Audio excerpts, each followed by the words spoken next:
I feel like I've had to record this at one point or another. Um, why am I even making an 11-track electro ambient album with elements of rock in it, coming out January 2nd, mm, about my relationship with my mother, and why am I releasing songs about fucking suicide, running away, not being accepted? Like, what the hell is even going on in my home? Am I getting abused? No.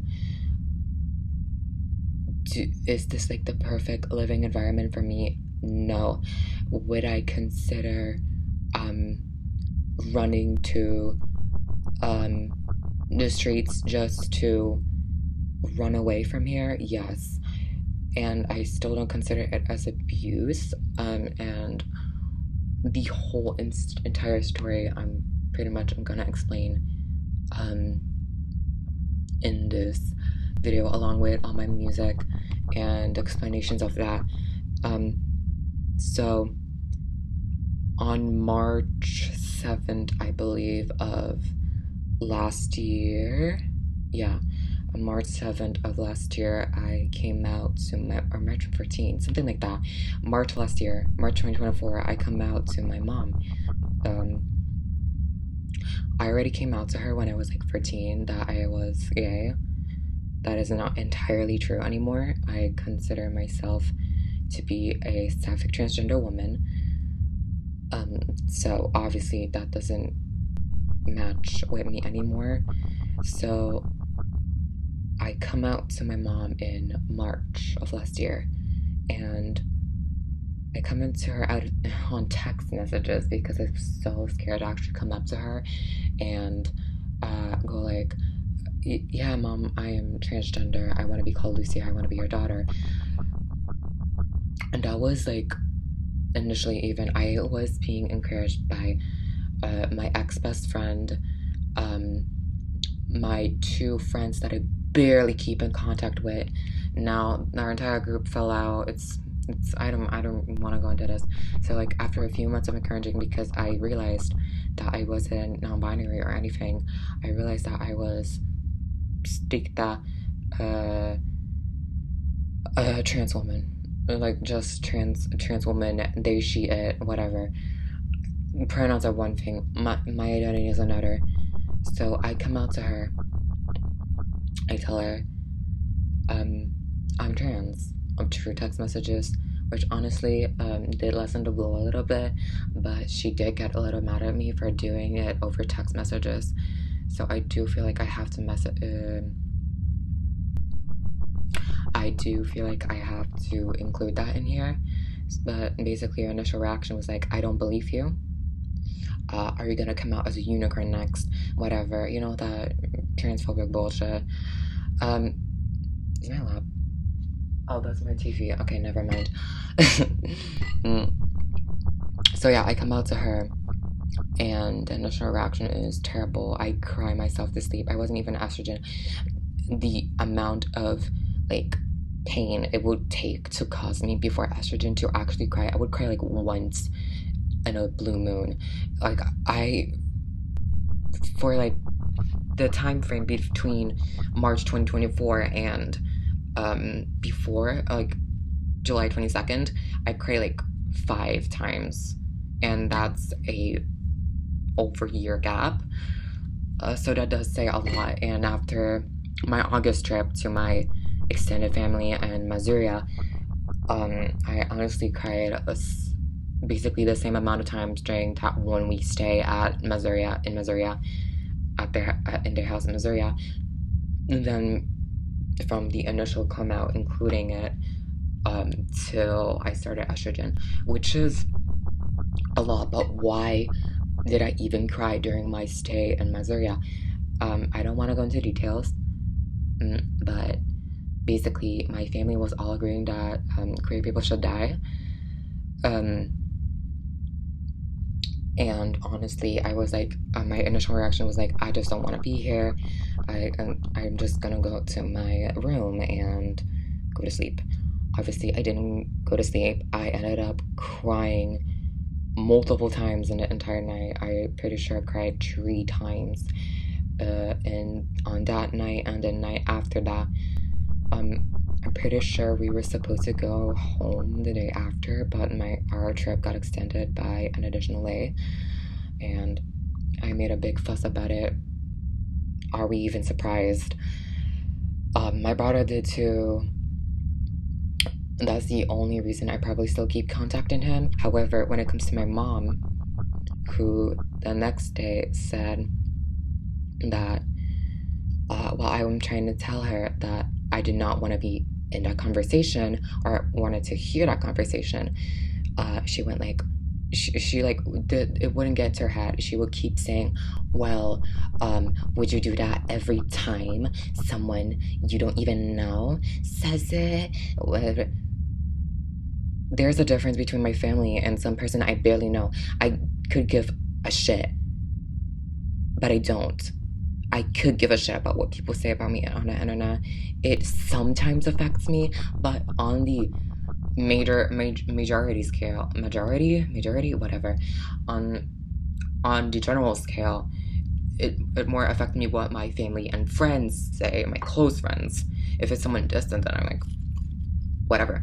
But if it's someone like that close to my family, like someone I've spent basically my entire childhood talking with, growing up with, and whatever, and them telling, and like us being either friends, because it was my aunt, one of my closest aunts I have, and a bunch of other extended family, and at that table, and basically they were saying, oh yeah, this is going too far. And that next day in the car while we were driving somewhere, I do not remember where, I don't remember the word in English,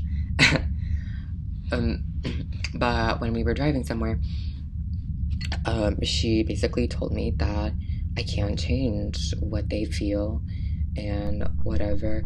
Not, and like, yeah, I know, but I just did not want to be in that conversation. And no matter how many times I told her I just didn't want to be in that conversation, she still went, oh, you can change that, blah blah blah, I don't accept you, whatever, I think you're fine being a boy.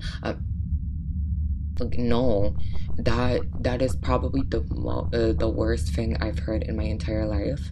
Like, I don't even care about people calling me or like to kill myself.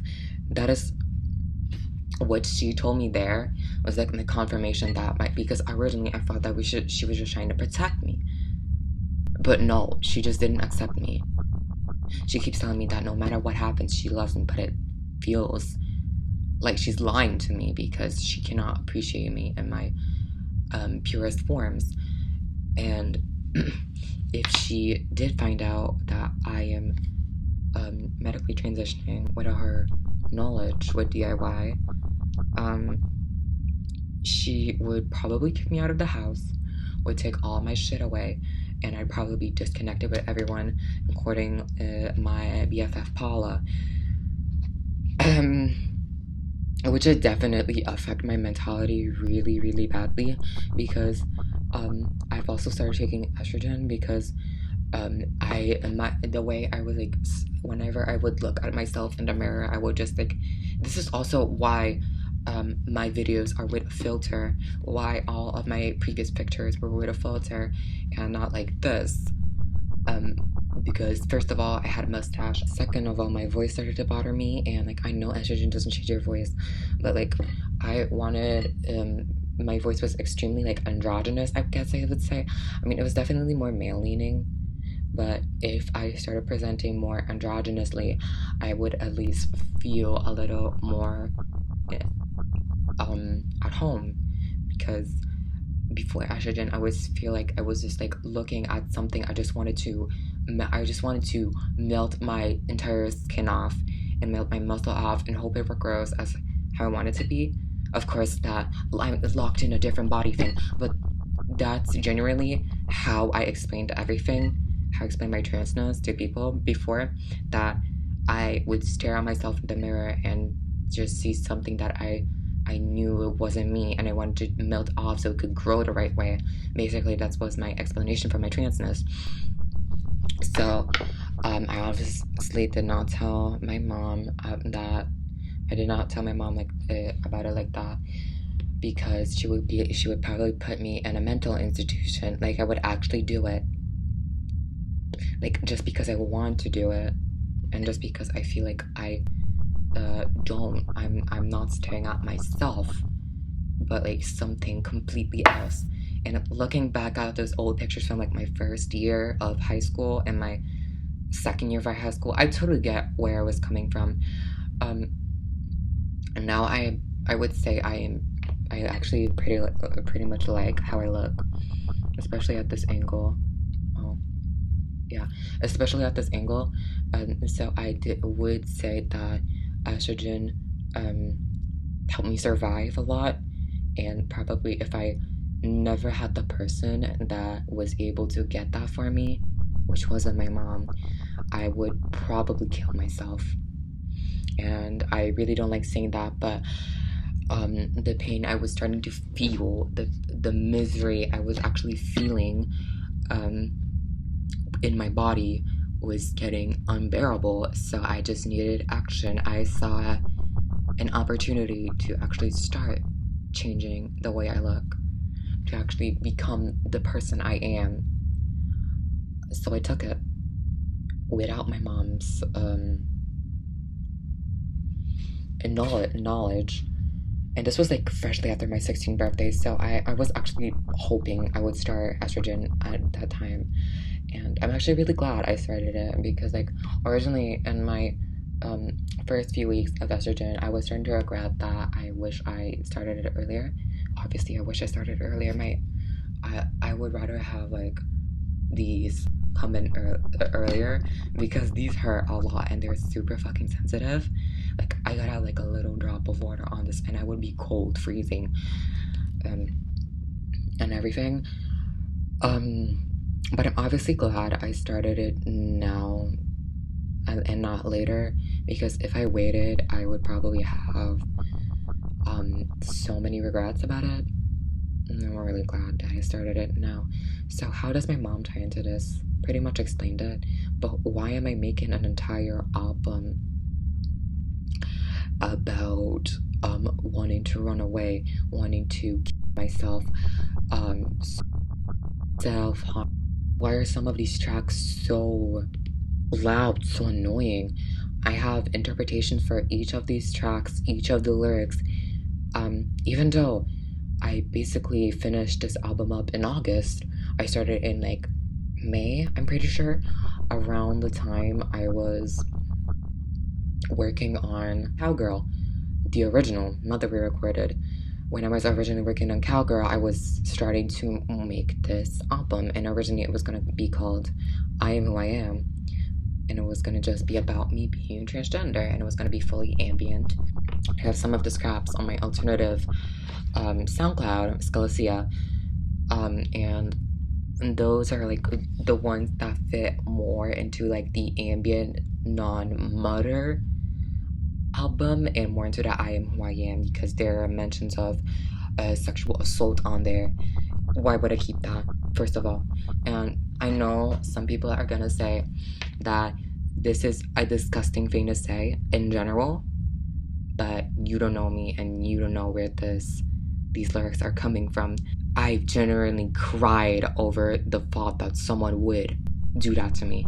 I've had people sexually harass me in public, catcall me, and I'm like this close to fulfilling the full trifecta of sexual whatever. So those songs come from there. Some noise tracks, obviously, that are non-vocal, also are scrapped because I didn't like them.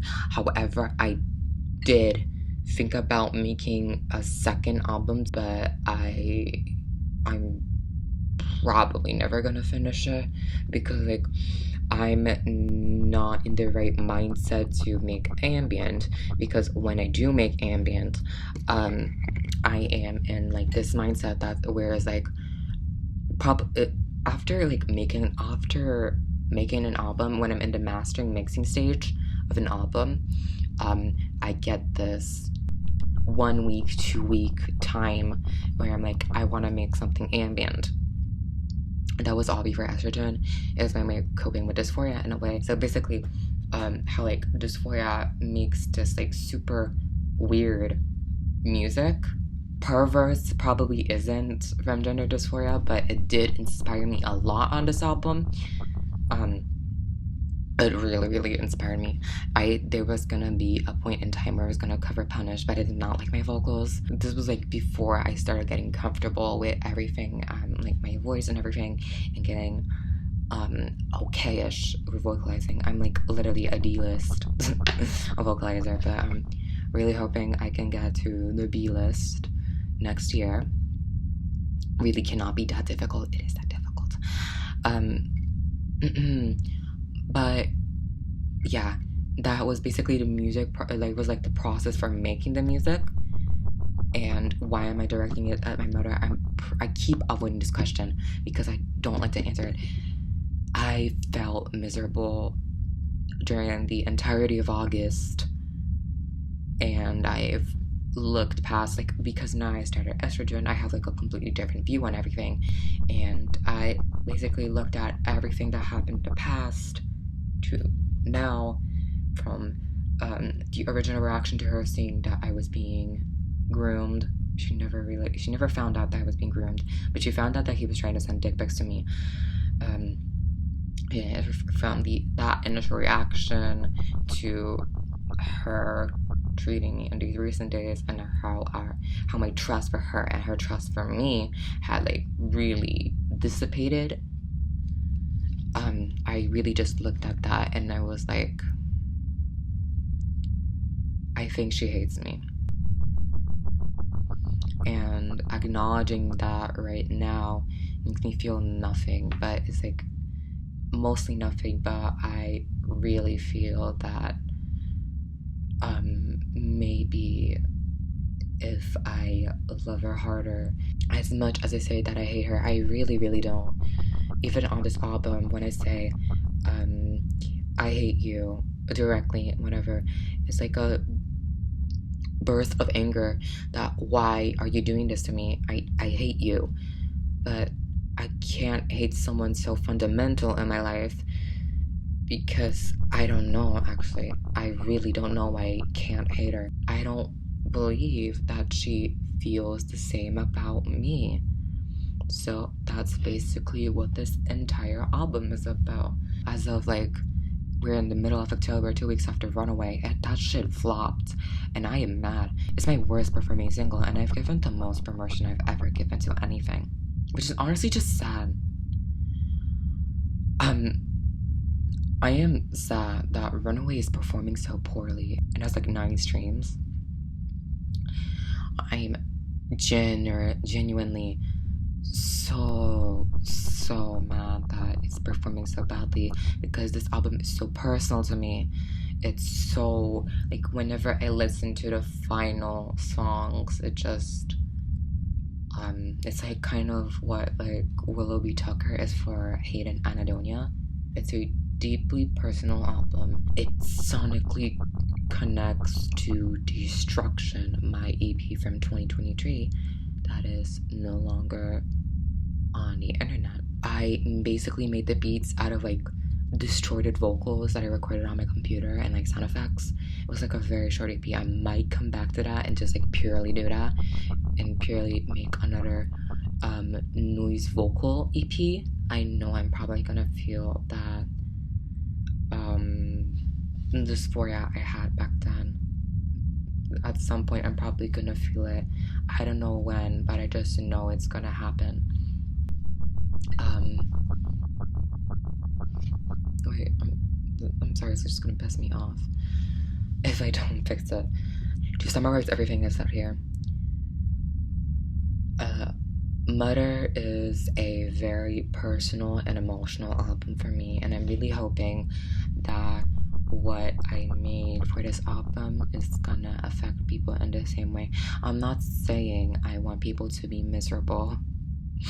I'm trying to say that I'm really hoping people feel some empathy for me as a trans woman, and this is just my way to convey my emotions and what I feel like my mom feels. Most of the ambient tracks are basically conveying that. Even though I hate my vocals on Doors Always Closed, it was basically the first spoken song I made for this album, minus the ones I scrapped. It was like the first one that I made for this album. It seemed was overstimulated, and that I tried to upload to Lander, but they didn't let me. It's on SoundCloud if you want to listen to it, but it's just like static and noise. So if you want to listen to that, go ahead. But Doors Always Closed is basically, she doesn't want me in this house. That's what I felt like in August when I wrote that. Still kind of feel that. Still really feel, I still feel that she doesn't want me in this house, and if she could, she would kick me out of it, even though she says otherwise. I just can't bring myself to take that in, I guess. I made Rogue about the same time as Doors Always Closed, so releasing it on the same day was probably a power move. Rogue is super refreshing to make. It's so different than my past works, honestly, even Runaway. I use my middle name in there. It's Hazen. I never stop using it, even though it's probably a guy's name. I mean, I will search it up as gender neutral, and I'm okay with that. So I used my middle name because that's the name my mom gave me.